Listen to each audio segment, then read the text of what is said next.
Good evening to all. The 55th medical term that we'll be discussing today is about Q fever. Well, it is known as Q, the letter Q stands for because for a long time there was a query, not really knowing the reason behind it. But as of now, they have found that it is a bacterial infection caused by Coxiella burnetii.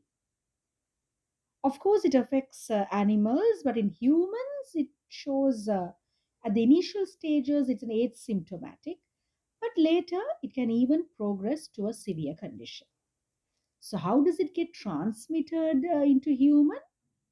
Well, even through inhaling dust, aerosols. So, it has a respiratory route as well. Also, it can be through infant birth products like the umbilical cord, the placenta, and even body fluids.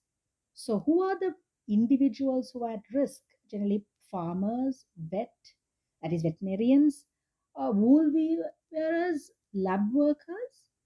So, when this bacteria Coxiella burnetii enters the body, generally it causes these non-specific symptoms like fever, chills, headache, fatigue, sort of feeling very lethargy, nausea, vomiting, and even diarrhea. And also, as I said before, because it has a transmission route of inhaling dust and aerosols, it can even cause cough.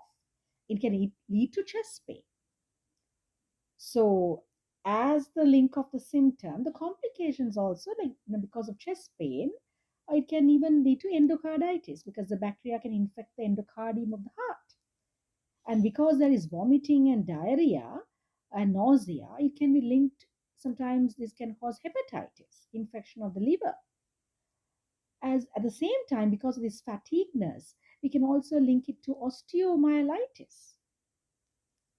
So, who are the individuals who are at risk of developing this? Especially people who have already pre existing heart valve diseases or they have a weakened immune system that is due to immune deficiencies or compromised immune system, especially all pregnant women. So, you can diagnose this by checking for the antibodies that are available, that is, antibodies produced against the Coxiella burnetii. So, you treat the individuals using doxycycline or hydroxychloroquine. So, general antibiotics can be used for this Q fever. So, remember the letter Q because it was a query, there was a long time. The origin of it was unknown. So, that is why it is known as Q fever, but it is an